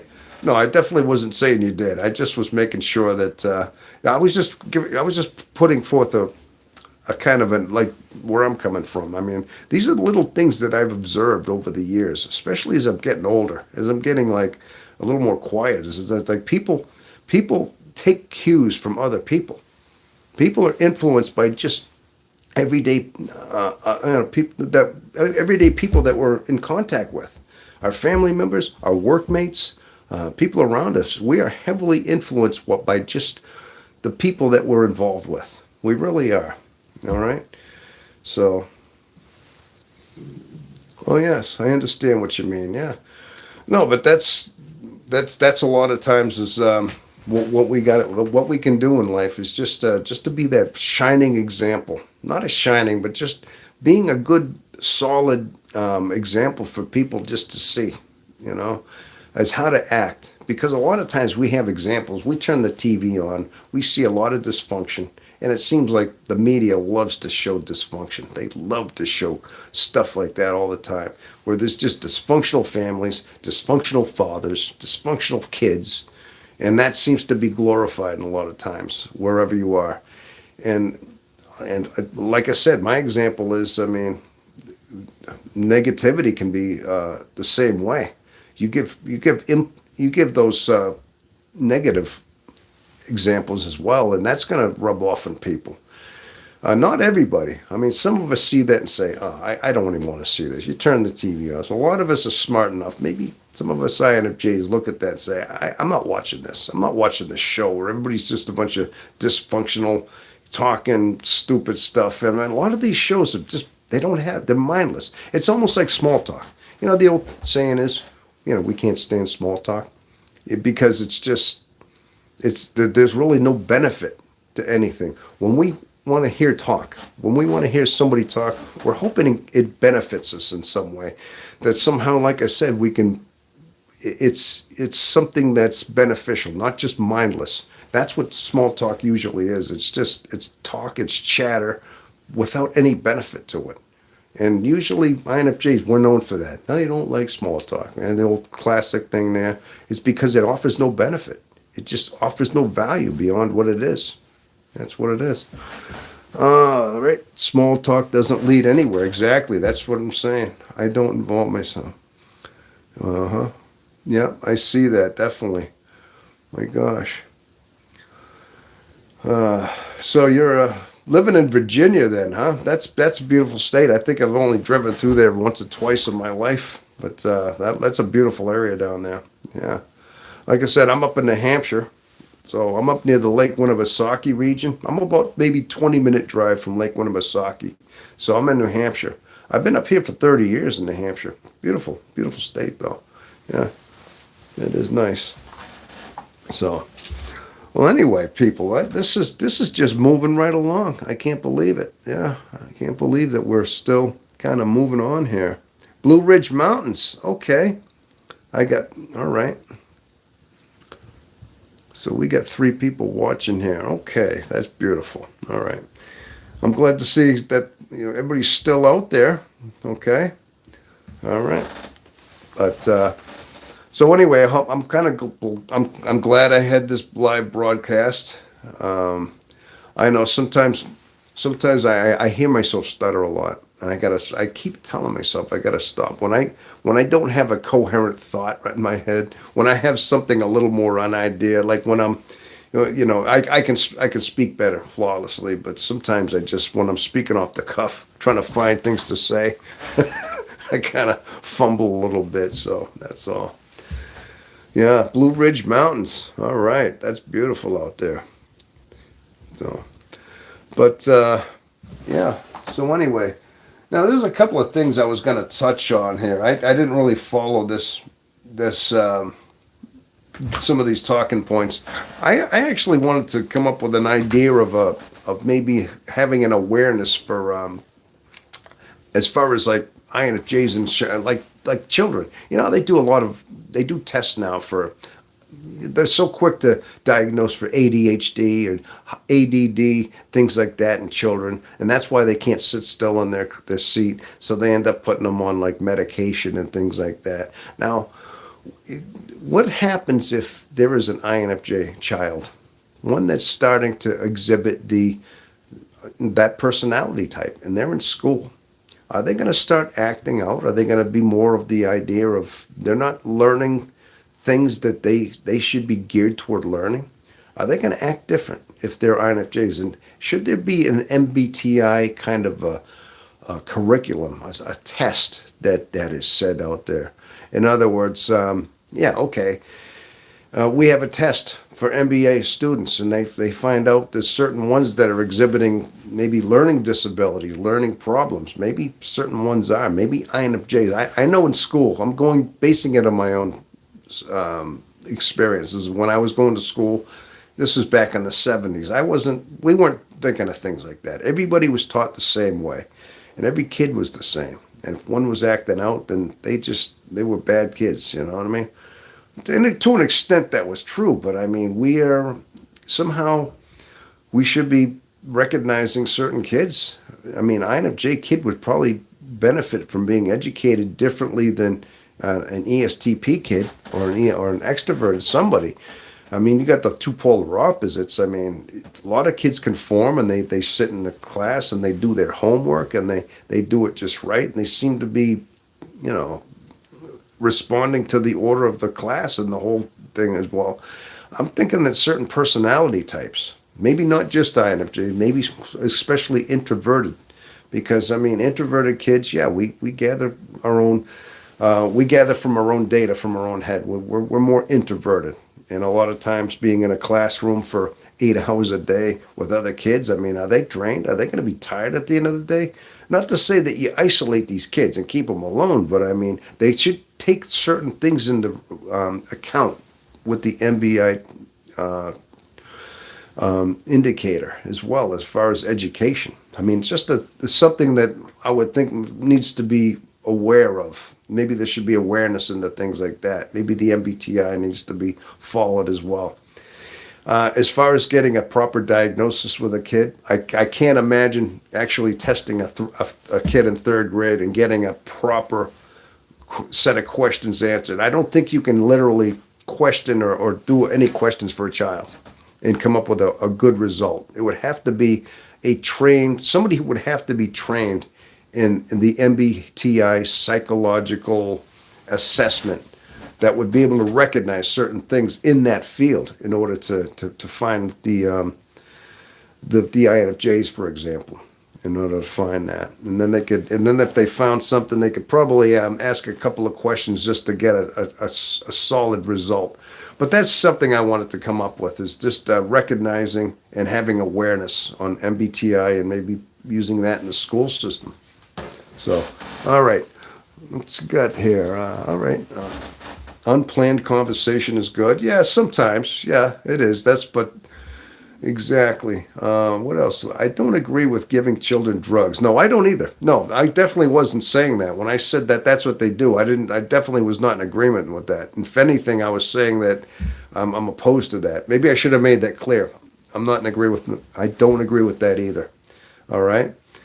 But I'm just saying that's what they typically do. They find out these kids are over hyperactive. They put them on drugs just to calm them down, to keep them in their seat, and that's what they do. And I think that's very wrong to do that. I just learned in my 50s that I am INFJ and or INTJ and or INTJ. Okay. Have you ever taken a test, Cats in the Cradle? Like I said, there's sometimes I think we're very close to the spectrum. I've taken the test INTJ, INFJ because we're very logical as well. We have that side of us that is we have obviously our introversion, but a lot of people think the INFJ is just this really gushy emotional type. They're always just on the verge of tears. They're always on the verge of just giving everybody a hug. There are a lot of misconceptions the way some of these people, and they're not like that. They are not like that. I mean, inside there's a sensitivity. I know I have my own version of sensitivities. Sometimes I may see something. I may see something on YouTube, and if it's genuine, I might be watching, and somebody starts crying, like a young lady, and she's crying because, she's sad because her marriage broke up or something. And if she's crying and she's like on TikTok or crying, if it's genuine, I recognize genuine tears. I really do. And I well up myself. I still do. Even now, I'm like, oh my God, I know it's genuine. Versus you're watching a movie, you're watching this movie, and all of a sudden they whip up those tears because they're acting them out. Those, you can tell the difference. You know what the difference between an acting is and what a genuine emotion is. At least I'm getting to know that even from watching a YouTube video. Even those bring me tears sometimes when I see people crying if it's genuine, even now. So I took a test a while back. Okay. Oh no, I'm not saying that. Okay. Oh no, I'm not saying that. Thinking, okay, got it? Yeah, so if it says that you were either INFJ or INTJ, I figured because you weren't sure if you were but that's one of those things that's hard to distinguish. A lot of times because we are so logical, we have a very logical side because we're introverted thinkers. Like I said, the INTJ is always trying to project his opinion. He's always trying to basically convince others that he makes sense. And he's very aware of his own feelings, is an INTJ. Okay? INFJs, we are reachers. We are feelers. So we're projecting and reaching, like trying to extend ours out by making people feel comfortable and feel like accepted around us. That's the main difference. INTJs aren't doing that. They are very aware of their own internal feelings. Okay, I think that's a very close one, and that's usually how they tell the difference. But after saying that, we are logical and feelers. Yes, we can, get that. They call that emotional intelligence, where you just know a situation. You don't just respond and act on emotion. To an extent, you have to think about it. You know it's emotional, but you got to put your logic side in there, and you got to troubleshoot it. You think it over. You kind of think in such a way where you have this intelligence of emotion. Logical, I guess they call that emotional intelligence. But we're so very, we're both. We're very logical and we're emotional. So we have feeling, but we're also very rational because we're always internally thinking. That's what the introverted thinking is. It's another function that we have. We're introverted, introverted thinking. So completely in our mind, completely thinking, troubleshooting, thinking. And so a lot of times we're just trying to think of things that make the most sense as well. Things have to make good sense in that way. Yeah, I might project that, but inwardly I'm not expressed. Okay? All right? I took a test way back. I took it. Yeah. Okay. So you took a test a while back again. I mean, yeah. That's just a. Sometimes I mean, sometimes occasionally I almost wonder if we're always INFJs. We're always going to be the type that we are. But I think sometimes as we get older and we start refining, we start changing. I'm only saying this from my own standpoint, from because I'm getting older, and I noticed that I've changed a lot. I've changed very tremendously in myself than I was 30 years ago, 40 years ago, even 20. But just the way I think, because of just some of the experiences I've had and some of the way I've handled certain things. But sometimes we change. We get a little bit less emotional. We may not be so. We're more selective as well. When we might have been more broad, like broad and things like that, as far as like an emotional reach, we get more selective. In other words, we try to just focus our energies because we don't want to get drained. We don't want to get drained by extending out too much, by being too encompassing, too largely. Because we're smart enough to have learned that too much extension out drains us. And it just and a lot of times it's at a detriment to ourselves, like I said in some of the videos before.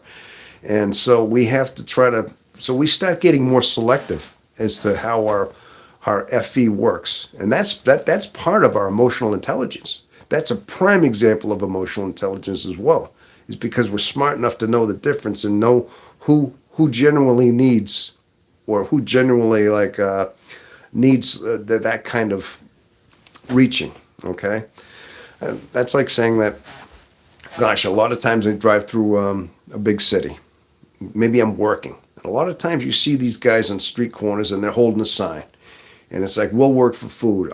I'm unemployed and I can't get a job. But I'm thinking, yeah, but you look well enough. You look able to get a job. Why should I enable you by giving you my money that I'm working for, and I give you my money, and you're not going to learn anything. You're just going to take my money and spend it. You're not going to try to better yourself. So I tell myself I'm probably enabling them for giving them money. So in a sense, it's like saying I'm being emotional. I'm saying that I will only make you worse if I give somebody money. But I can tell the difference between somebody that was genuine. I mean, I can tell the difference between somebody genuinely in need, though. So I guess that's a good example of what emotional intelligence is all about as well. So, yes. Wow, I can't believe it. I can't believe it. Now an hour and three quarters has already gone by, and we're just doing this. Oh yeah. But after saying that, yeah, that's how I think we evolve. We just change, and as we get older, something in an INFJ, I think we are actually geared to evolve the way we did. It's almost like early on in our life, we don't know it at the time. Early in our life is reaching as we are. A lot of times, it's like we almost need an owner's manual for our mind in this personality. We wish we had a book. We wish we had somebody that could have guided us, that knows, somebody like us older ones, the older INFJs, that would have recognized it and just been there, somebody to talk to us about our personality and how to look for it. Would we have listened? I don't know. Maybe we would have been so stubborn at the time, wouldn't have cared anyway. But we're geared more in our later stages of our life, because we mature, and all of a sudden we get very wise. I'm taking it from my own standpoint. Something changes in us. We change, and it's because. But if we didn't have the hardship, if we didn't have the sufferings, the hardship, the aches, the pains, the bumps and bruises on our souls that we had through our life, we never would have developed the way we did. We needed these. It was necessary to have these stresses in our life as we had them to be who we are. I mean, but then it dawns on you one day, it says, that was all part of the forging. That was all part of your journey to get to the point where you were as wise and as sharp as you became. If you didn't have these stresses in your life, you never ever would have developed to be who you are. It was all necessary. It was all part of design that you had to have these to lead you to who you are today. So as hard as they were, as difficult as some of your struggles were, and if you look back, and we had them, of course we did, because that's who we are. We're INFJs. We are suffering souls, people. It's in our character to be that way. We face them because we have nowhere to go. All right, we can't just down a bottle of Jack Daniels. I mean, maybe we've tried that and just realized that the morning after the night before wasn't worth what we did. So we say, can't do that either. You can't escape into narcotics like other people might do. It's just, no, that compounds it. I think we learned early in our life that there was nowhere to go. There was no external outward of going. It was all internal. We had to introspect through our life, and we had to face these hardships head on, like the matador faces the bull. I think a lot of us learn this, okay? I know I did, but you turn out, something clicks in your head, oh my God, all that was for the purpose of being who I am today. It never would have developed that way. It was all necessary struggles. That's all it was. So we have to go through this. Yeah. Let me read some of your comments down here. All right. I might project them inward but not expressed. That's funny. I drive for a living and see you speak of. Are you still able to drive? You told me you were, so you still, even though you had the accident, you're able to drive? Did you have a custom vehicle for you?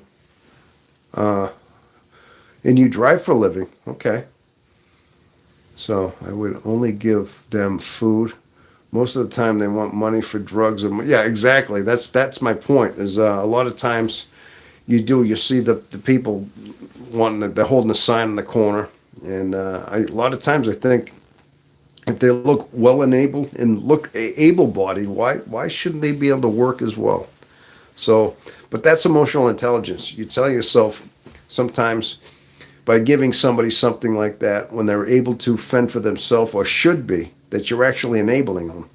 So a lot of times that's emotional intelligence. I mean, we have to say, okay, you're not being heartless. You're not being unemotional. If anything, you are being emotional, because you're thinking you're only hurting them by giving them something when they could do things for themselves. So that's what emotional intelligence is. So I've developed that quite a bit. And like I said, we're selective. We have to be selective of who we help, who we extend ourselves out for nowadays, because that's just how we evolve. We know that's the intelligent thing to do. All right, and that's all part of our journey, all part of our development into being into our wisdom, into being growing wise, things like that. Okay. Yes, I still drive. It's as an INFJ thing for me. I'd rather work alone. Okay. All right. Okay, well, all right. Yeah, I know. Cats in the cradle. You're the one mainly talking to me right now. That's good. I'm glad you're having a conversation. That's all. Yes, I definitely am getting a lot out of this. But bottom line is, people, what do we got? I got almost 11 minutes left. Gosh, it's coming up on 6 o'clock. Coming up on that 6 o'clock hour. Now, another thing I want to talk about, I had some things I was going to talk about is retirement goals. I was going to talk about, I was trying to take, I went a little bit off my script. I was going to take 15-minute, like intervals and talk about different topics. But I'm going to just talk about somewhat, I'll take like 5 minutes just to say, I hope some of the people that are, especially, I'm taking this from my own standpoint. I'm 60 years old, I told you. And of course, we have to think about our future. We have retirement goals. I started taking that into considerations too. And like I said, part of me starting this YouTube channel was a little bit a part of me taking on some, future possibilities as far as my retirement. I mean, I realized that I've got some 401ks, I got a pension, things like that, and there's going to be SSI, which I put in. I've put into the system for all my whole life, reluctantly, without my choice. It is what it is. But hey, eventually that's going to have to pay off somewhat. But a lot of times we'd like to know we're going to be comfortable in our retirement. So it's good to plan. People, we are planners. We are long-term planners. I hope we make good decisions. And if any of you INFJs, I've noticed some of the demographics. A lot of the INFJs that are tuning into me are people my age. I guess I guess we relate the most to people our age because, gosh, we all grew up around the same time. You know, we grew up in the same era. We got similar experiences as far as what time frame we grew up in. So we think a lot alike for just being what, maybe Gen Xers. I'm like a Gen Xer. I mean, thinking a lot of Gen Xers are out there listening to me, you know. But yeah, we're getting close to retirement. I mean, I'm one of the oldest Gen Xers, and I only have about maybe anywhere from 5 to 7 years before I'm at full retirement. And I mean, gosh, I tell you, my body, I feel okay. I've worked my whole life. I've worked in my as far as my entire life, but yeah, we gotta think about the retirement though, and make good decisions, make good wise decisions if you have to, because if you don't, then yeah, it's just gonna. If you don't project and plan out right, then you might end up not having enough to survive.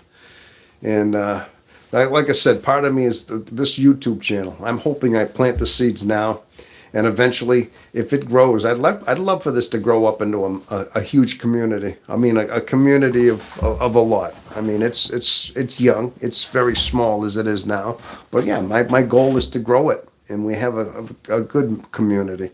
And I'm hoping that eventually in my retirement, that it'll help me out. It'll give me something to do. It'll give me a purpose as well. Because a lot of this time is just, yeah, it helps with the purpose. So anyway, I just thought I'd mention that be very mindful of your future. Well, I don't have to tell you people that. I hope you're doing that. So make sure you retire and plan it well. All right. So, well, anyway, we're getting close to, I still got a few minutes to go here. Still got a few minutes to go. Finding your younger INFJs early. I'm going to talk a little bit about that. Maybe that had something to do with school. I think a lot of it. Now, this is another thing that I'd like to discuss is finding early INFJs. In other words, maybe when they're teenagers. There's got to be something where INFJs are discovered because we have such a hardship in our life. We really do. And I wish I could have known that there was an MBTI type, what we have when I was 18 years old. It would have helped me. It would have helped me out immensely just to have known a certain MBTI type, just to know I wasn't crazy. I mean, a lot of times, I tell you, I thought there were bouts where I thought, am I mentally ill? I don't think like other people. My mind is different. I think more abstractly. My mind goes places that a lot of people can't understand. I try to come up with an idea that they look at me like I'm crazy. And man, I used to think it was just me. And it's like, then you start questioning. You got a young kid, a kid in his late 20s, early 20s, whatever, thinking he's mentally ill, thinking he's defective. And that could lead to some more problems. That could lead to him or her. That could lead to them maybe acting out in different ways. It could alter their life. It could change their life. In a sense, it did that to me. There's things that I could have done. I ended up running away from home a couple of times just to go out to California looking for my father. I mean, I did things I shouldn't have done based on the way my life was treated at the time. So I guess my bottom line is that I'm just very fortunate that I didn't run into foul play, that something didn't end my life earlier. I could have very well have had my life ended 40 plus years ago because I took paths that I was not aware of. I took paths because of my confusion of my personality.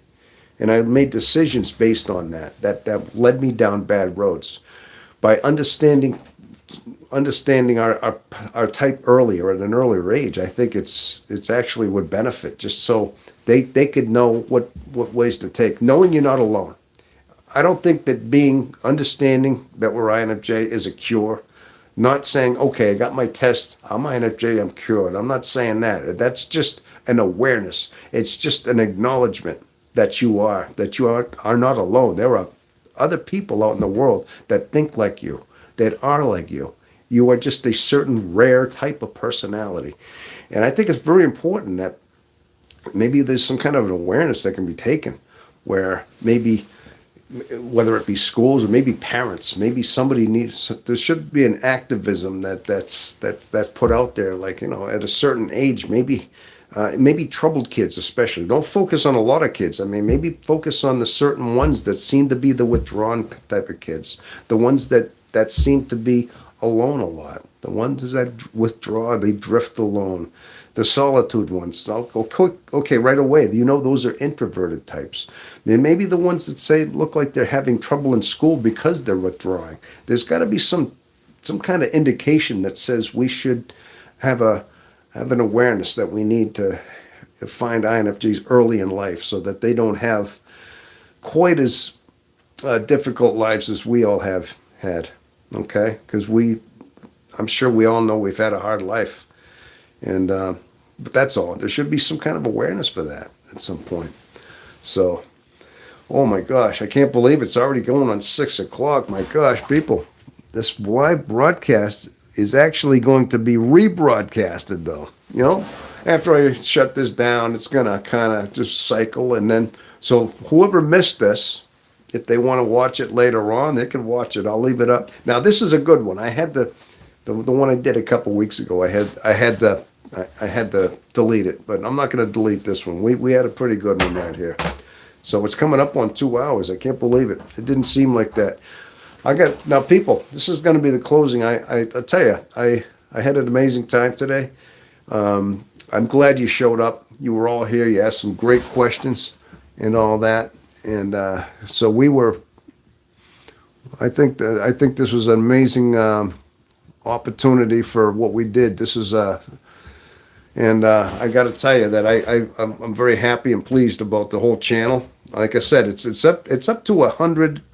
It's up to 131 subscribers. I know. Now it went up. Like I said, it went up 31 subscribers since the last time. Since I originally announced this as far as the 100 subscribers. Now I'm pretty much vested into this. I mean, I enjoy YouTube. I'm starting to find out that I do enjoy this kind of format, And if I wasn't doing it here, I'd probably try to find something else, like maybe another channel or something like that. But I do enjoy doing this, and I just want you to know I appreciate the support that you've given me. Everybody that's out there that has subscribed, that interacts with these broadcasts or interacts with some of my posts, they mean a lot to me. They're tremendous support, and it means so much to me. And I'm just glad you're all out there, and I'm glad this community is being built. I'm glad that this safe haven is being made, and we have a place to go.